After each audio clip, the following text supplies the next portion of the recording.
Too soon to tell. Welcome to East Coast DNA. Today's episode, we just had a rash of episodes that were loosely tied to ECMAs because a good chunk of them were nominated this year. But Kelly McMichael, welcome, Kelly. You were a previous winner yourself. I did win one in 2022. Yes. So that was right out of the gate for your first solo album. Yeah, that was sort of that album had a surprise kind of breakthrough. Yeah, picked up some steam. Which I was sort of more of a session player, side player Mm-hmm. for a while, and that was my debut um full-length album. I had some other like projects that had EPs here and there before that.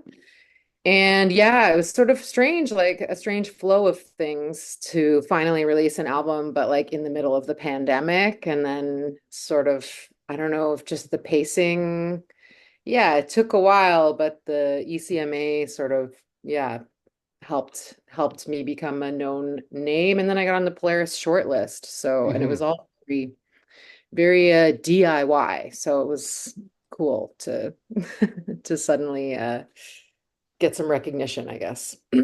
Definitely that would have put you on my radar. I'm sure I would have eventually crossed your path anyway, covering East Coast music. But that would have been early days for the podcast as well. So I definitely was aware of you since then. But if we go backwards from there for a little bit, Hmm. like I said, that was coming out with your first album, and as you mentioned that you had played in a couple different bands, and you were a little bit of a session player there as well. So I'm curious if we go way back, you're not even in Newfoundland anymore. You're originally from Ontario? I grew up in Peterborough, Ontario. Yeah, which would have been where I started playing music. And then I went to the University of Guelph. I studied fine art there, Hmm. and started playing music. Yeah, started playing shows more. I played a little bit in Peterborough, and then yeah, Guelph had a great music scene back then, and got into sort of some weird synth dance music, the DIY stuff, art school paired with, the indie scene, I guess. Hmm.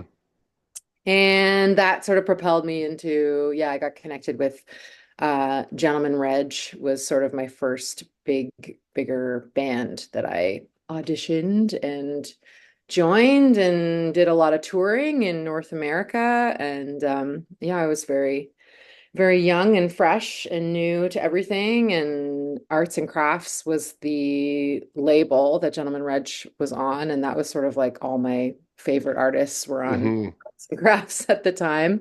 So that would have been like 2008, I think, was when I joined Gentleman Reg. And then I moved to Toronto and did that for a few years. And yeah, I moved to St. John's, Newfoundland, with my partner at the time, in 2013.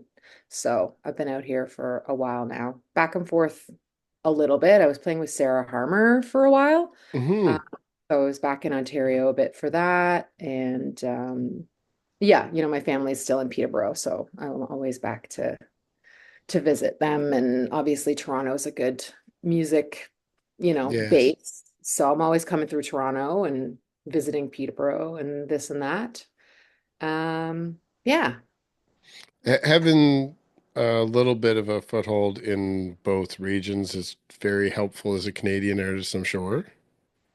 And Yeah. Sarah Harmer is someone that I'm a fan of myself. And going way back, like I remember Sarah touring with Weeping Tile. Like, so I mean, that's dating me a little bit there, but by the time that you were involved with her, what era would that have been? Like, is that when she was doing like Silver Road, that kind of era, or is it a little Um, later? that would have been so we did a tour with her actually when I was playing with Gentleman Reg. We opened for her across Canada. I want to say in 2011, I think it was. Okay. And it was her Oh Little Fire album. Hmm. And so that's how she knew me. And then she called me up to when she needed a keyboard player, backup vocalist for her latest album that came out in it was like I think it was February 2020 that it came out, Yeah. and we were gearing up for a bunch of touring. We did like a little bit of shows and touring and prep, and then the world shut down. So that was sort of a disjointed but yeah, mostly I was just involved with her newest album that came out in 2020. Now, if I were to kind of dig into your influences, your music itself, we always have a hard time on this end when I'm trying to talk about genres because almost every single artist is kind of either fusing different genres together or they kind of jump a little bit back and forth. Your music definitely, like even in the span of an album from song to song, can kind of has ebbs and flows where it changes a little bit and comes in and out of different, I would say, influences of your own. Mhm. So I'm curious for the fact that you've mentioned the Ontario scene and where probably if we're talking like indie type influences, I'm going to keep gravitating towards East Coast bands just because that's where I Right. grew up. Yeah. So on the new album, your second album, Mhm. which just came out last year, Mhm. when I'm going through that, one of the singles you had from it, Bomb. Mhm. It reminds me a lot of the band Jail. I don't know if you'd be familiar. I They don't. were a Halifax-based band in the mid to late 90s, I would say. Okay. But Check it that's out. one thing that I've found from interviewing too, because I have different background and influences when I do interview artists. I make those associations, and often they do not know who it is that I'm talking about. Mm-hmm. So definitely a band for you to check out. Yeah. They're spread all over the place now. They're not currently recording, but there's a lot of material out there if you go looking. But what bands were influencing you growing up? Like I'm assuming your formative years for music direction would have been teenage years, which is pretty easy guess for most people. Hmm. But what were you listening to that would have informed the way that you go about create? I don't want to say perform because you're multi-instrumentalist and you've performed with these other bands, but you have two solo albums out. So I mean, all together, you're pulling in a lot of different influences for the full package. So like Hmm. what was the younger version of yourself listening to that would inform what you're doing today? So I started out being really into like dark, weird piano Hmm. based kind of women such as Fiona Apple, Tori Amos, uh and like then I got into Bjork a bit more electronic. And Kate Bush, of course. I was like, there's one more big one. Um, and then it was sort of that was in like in high school, I was into a lot of that stuff. But then and then like Feist kind of took me into the indie stuff in throughout university. And then maybe it got a bit more like indie rock, and I got into like Julie Doiron, a bit more 90s grunge kind of stuff. Land of Talk was a huge band that I was into in university. And yeah, like what else? I really liked like Caribou. Um, yeah, because I was making sort of like dance, like Hmm. synthy dance music, but then also like indie rock, alt rock. And then yeah, I really got into actually much later I got into Liz Phair, Oh oddly. And yeah. where has this been all my life? Reg, actually, gentleman Reg, he got me into Liz Phair, which I'm thankful for. And I was also really into Sheryl Crow when I was young, and I feel like she comes up as like a relevant comparison. So my first album was a bit more rock based. Hmm. And then because I was doing kind of the rock thing and not playing as much piano for a while. And even some like Americana stuff like Lucinda Williams. I was into Kathleen Edwards and like Sarah Harmer, of course. Um, and yeah, did a little bit of Americana kind of stuff. And then I started doing this piano residency. So once a week, I would play like 3 sets at this bar called the Black Sheep in St. John's. And I started just digging up my old, all everything that I ever learned on piano and kind of it was a Monday night and I would experiment with playing like the dark, weird stuff that you would Hmm. never expect to be like a background cover music kind of show, like a Tori Amos song.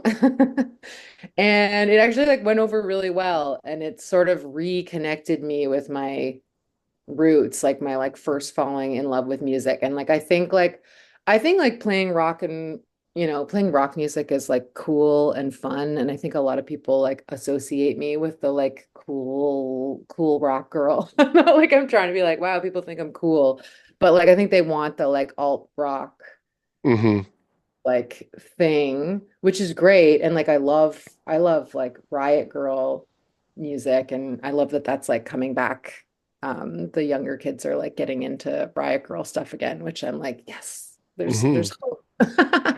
But I truly like revisiting my like weirdo, nerdy, dark girl on the piano stuff was kind of like feel like it was like a way of embracing my myself when I was like very awkward and shy and like not popular. It was kind of like a way to like come back around and like let me just be who I am and like accept myself.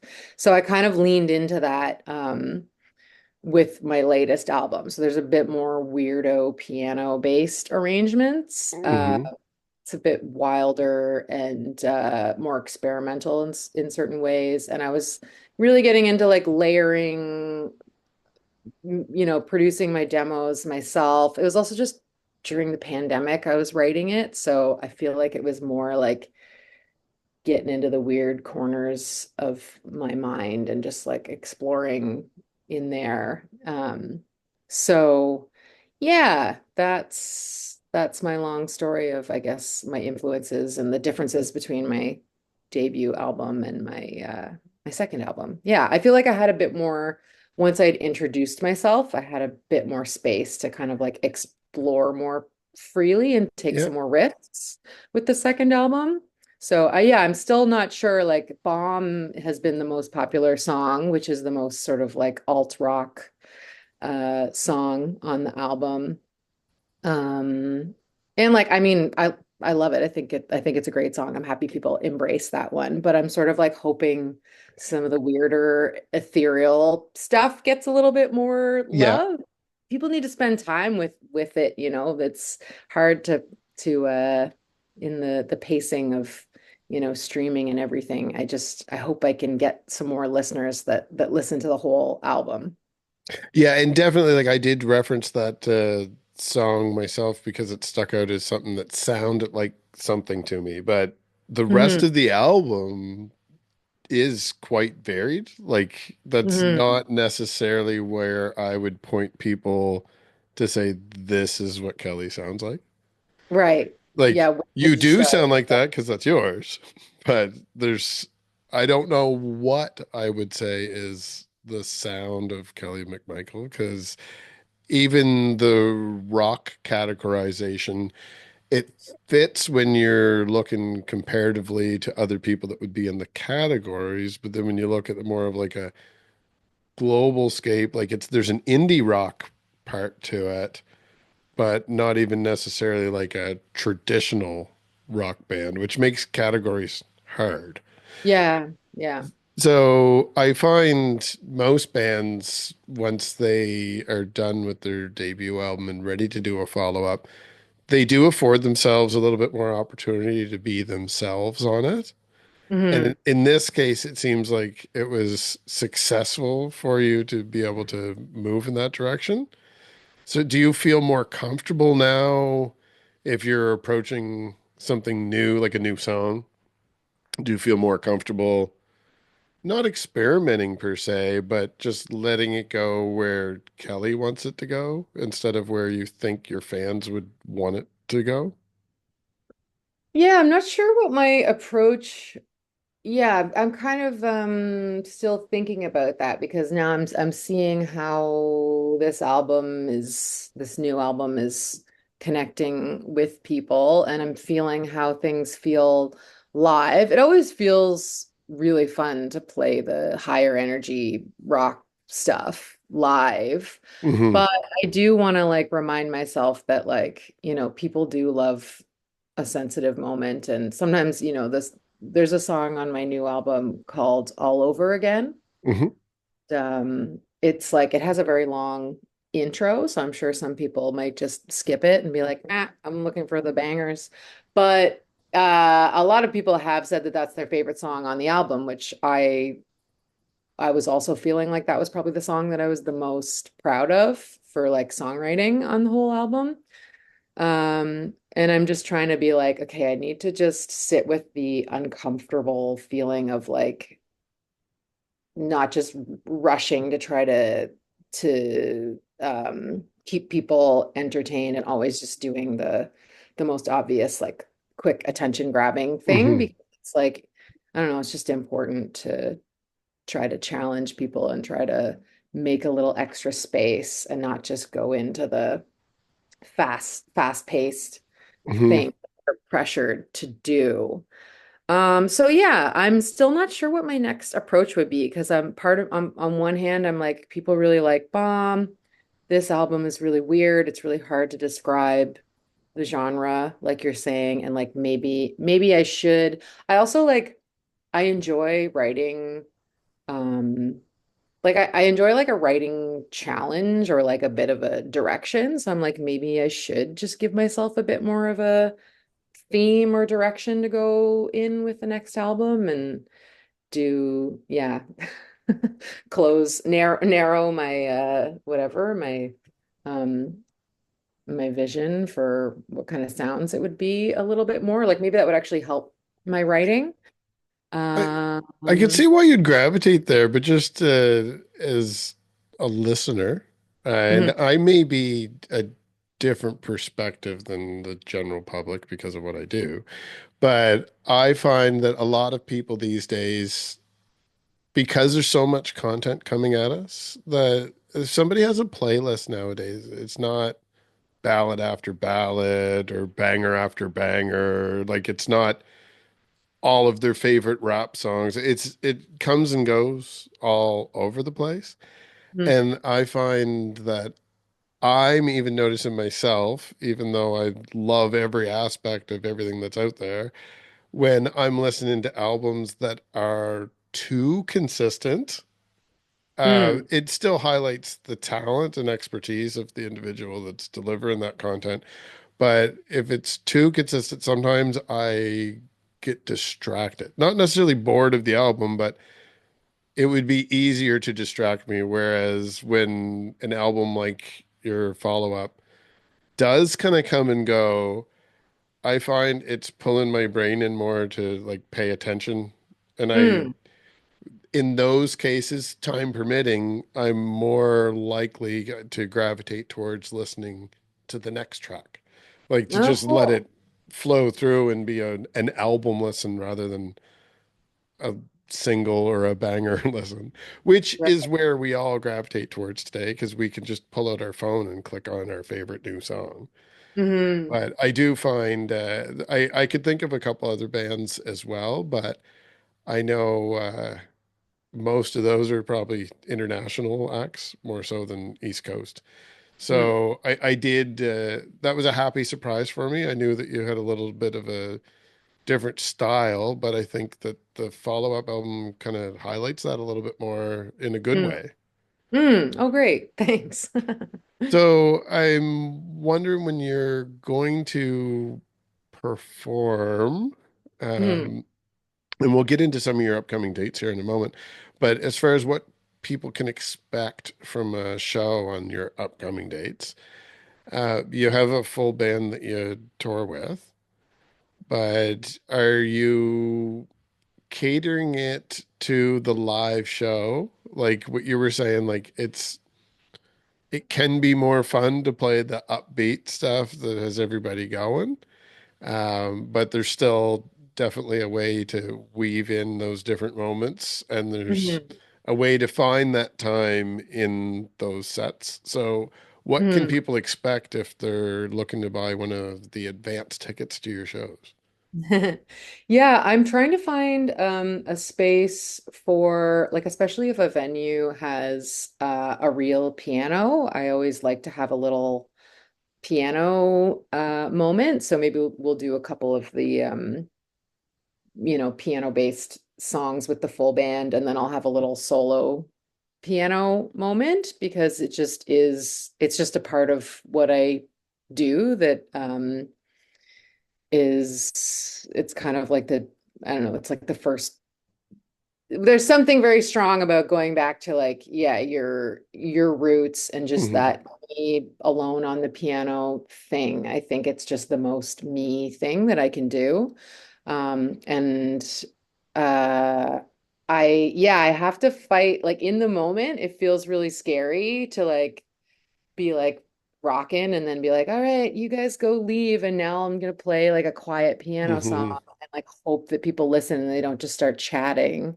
Um, but it often goes, it goes well and people actually it's like a moment for them to kind of like wake up and be like, oh, I'm not just at like a normal rock show where I'm having a beer and I'm chatting it up. I'm like something different's happening. And yeah, it's like I just have to fight myself in the moment to like have the confidence to go go for it. But once I'm doing it, it feels great because it's like I said, it's like it's sort of the most me thing that I can do. And if you feel like yourself, then you're always going to do the best, the Hmm. most like yourself. So yeah, so there'll be a little intimate piano moment. I do some like loop pedal stuff as well sometimes. So there'll be a little bit of that, and then we'll have some more of the bangers and get people dancing hopefully by the end. And yeah, some of it I will have a synth player for part of the tour. We might have some guest saxophone players here and Cool. there for some of the bigger shows, not all of them. And yeah, I'm coming out with a trio, and the two guys that are coming with me are I'm really pushing for we're really working on our harmony arrangements because I have a lot of vocal layers. I think it's like a large part of my writing Hmm. is having vocal layers and harmonies and background parts. Anyway, I'm really pushing the guys to sing really high and bust out their choir choir Yes. skills. So but it's sounding great. So because we normally would have a woman playing synth. I've had a couple different women in the band, just like it's nice to have someone with a woman's range singing harmonies Hmm. with me. But this time around, I've got someone filling in for one show, but we're just doing it as a trio. So yeah, I'm getting the guys to sing the high harmonies, and they're doing great. That's amazing. Now, I do want to get into the specific dates. Yeah. We as in the East Coast DNA podcast and a few of my artist friends and some other media folks will be traveling over to your neck of the woods because we're heading over for the ECMAs. Okay. Now, are you going to be in town the week of, or are you Yeah. already Yep. I'm doing a couple showcases actually for the amazing? ECM. And I might be on a panel apparently that I just got offered. So yeah, we're leaving right after, right? Like Okay. I'll be Um, playing a bunch of stuff and then driving across the island to the ferry on the Monday. And our first show is in Sydney on Wednesday, May 14th. And then Okay. we'll be working our way over to Paddle Fest in St. Andrews, and then coming back up to PEI down to Halifax is one of the last shows. So yeah, we got 10 shows, I believe, in Nova Scotia and New Brunswick. Is there another one in New Brunswick, or is it just Paddle Fest? Oh, Sackville. Yeah. Sackville, and you have a Truro, Nova Scotia one as well at the Marigold. Yeah. Truro, the Marigold. We got the Evergreen Center. Yeah, Trailside in Charlottetown. I'm playing no, I gotta say this right. Musquodoboit Harbor. Did Good job. I say it Nailed it. right? Yeah, yeah. Okay. Steeple Green Books. That seems like a cool new venue that's on my radar, and they have a piano, so that's great. Cool. And yeah, what am I forgetting? Sackville. I'll get all the dates from you after we record too and Yeah. throw them in the Okay. description. So anyone that's following can just pop down below and check to see where you are in location to where they are. Now, you have a fairly extensive tour then, like 10 dates just on its own doesn't sound like a lot, but just you listing it off, it's a fairly small region when you look at the size of the world. So Hmm. you are hitting a lot of points on the East Coast. And as somebody that follows East Coast musicians, I'm sure there's a lot of artists out there that are envious of all those venues that you just listed off being on one tour. So I can see why you're in the trio configuration as well, because I'm sure that touring costs are probably quite high these days with gas, and everybody on the East Coast knows, but anyone outside the East Coast may not know. It's actually more expensive to travel back and forth from Newfoundland than for us to go like pretty much anywhere else in the world for some reason, which Yeah. is why we're both talking about drives across such a large landmass. It's Yeah. one of the cheaper ways to actually get around. Yeah. Yeah. It's a bit tough to start and end a tour with like a 2-day drive. Hmm. Really, like, 10-hour drive, 7-hour ferry, 5-hour drive or 6-hour drive to get to Halifax, right? Yeah. Yeah. Um, at least we have a Sydney show, so we got something on the way down. But yeah, it's and then you got to do it. Yeah, anyway. So it's luckily we have decent tour funding accessed from with Music NL and Arts NL I've used as well.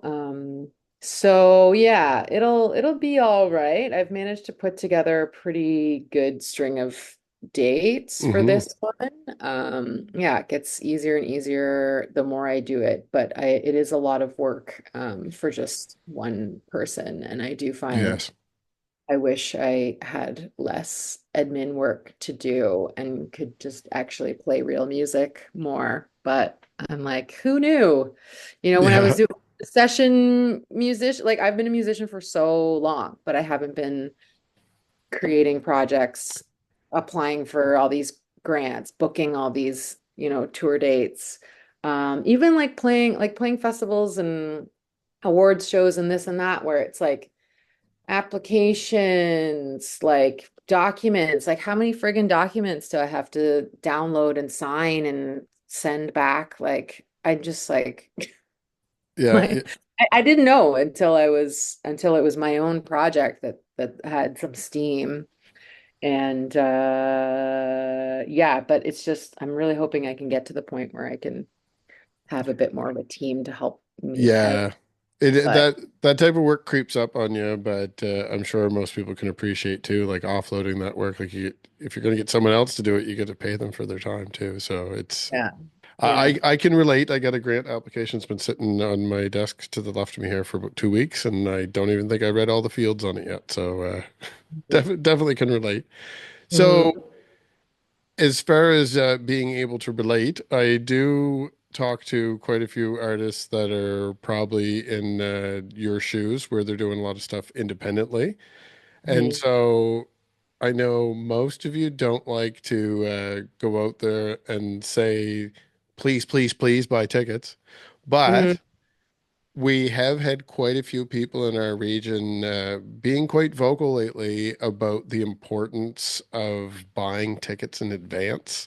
Yeah. So, just as my part to kind of contribute a little bit to that narrative, it is important. So, like Kelly's coming to do the rest of the East Coast, and you're pretty much taking that on. So, I mean, you don't know if you're going to have 30 people or 5 people at a venue unless you have tickets sold in advance. So, Mhm. just for peace of mind and reducing the stress of the financial component is really important to the artists like Kelly and to all of the venues. Like I mentioned Truro because the Marigold is friends of the show as well. So Marshall's also somebody that's out there quite vocal and champion things on side of the artist. Mhm. So I definitely want to recommend that anyone that's been watching this interview to this point that is considering maybe going to a show, I don't even care if you watch the rest of this episode. You can go look right now at the show that you're thinking of going to, see if you can afford it, and just buy a couple tickets now, and that's your plan. You're going to go. You don't need to think about it for a month and then maybe go and hopefully you can pay at the door. If you wait too long, some of those shows are getting canceled. And this isn't from this conversation. I don't know, Kelly, to say so, but I've seen a few other artists they had to cancel shows Yeah. Yeah. because they don't. It's the uncertainty, and it's Mhm. not always the artist's fault. Sometimes the venue cannot accept the risk because they Yeah. have to pay bills too. Yeah. So if they don't have a guarantee, sometimes they have to pull the plug so that they can keep their doors open. So Yeah. really is a weird time for people that are working in an area of the arts that's either fund it by ticket sales or grant fund it. It's a turbulent time, unfortunately, but I know people are really tight with their personal budgets, but buying an Mhm. advance ticket is very helpful, and you're helping quite a few people, and you're keeping something alive that you actually really, really enjoy. Mhm. So I can't stress how important that is. So hopefully people got the message from my little rant here, and they're Yeah. already looking down below in the description for some dates. But Yeah. for anyone that didn't already tune out from me going on that little sidetrack, who or what song would you like to play off with to give people a taste of who Kelly is? Well, I mean, It's we were a talking loaded question because we we were just said yeah. We were talking about Bomb, which if you don't know it is probably a great introduction. It's also like, I don't know. I've been saying either Bomb or Too Soon to Tell because it's a spring tour and Too Soon to Tell is a little bit spring flirty, smells like love. So you could go with that if you want a little flirty bossa nova number, or we could do Bomb, which is more high energy rock. there you go. I'm gonna pick one and everyone's gonna find out in a minute because I'll be doing Yeah. that during editing. And then for the other, I recommend that people go out and find you on streaming platforms so that they can follow you. You seem to be out there on every platform that I'm on anyway, so pretty easy to find. Trying, if you want to see me like still trying to figure out TikTok, but not really knowing what's going on and enjoy just getting a kick out of my failed attempts, you can check me out on TikTok. I certainly haven't figured that one out yet. The key is as little effort as possible because effort turns people away on TikTok, I've noticed. So Right. Okay. interesting trend. We'll wait and see where that goes to. Right. That makes Uh, sense. Yeah. some people are watching this on TikTok, so anyone that is, you can go subscribe to East Coast DNA and to Kelly McMichael's as well. So thank you, Kelly, for joining us today, and we'll play off with a little surprise track for everyone here. And hopefully I'll get a chance to see you in person when I'm over in Newfoundland. Yeah, great. See you in a couple weeks. Thanks for having me. Great. See you later, everyone. Bye. Like bread in the stomach of a duck, expanding, I would if I could get it up. She says no need to hold on to the anger, but the insides are rotting and it's harder and harder, and I'm so bothered, I'm so bothered. I'm a bomb.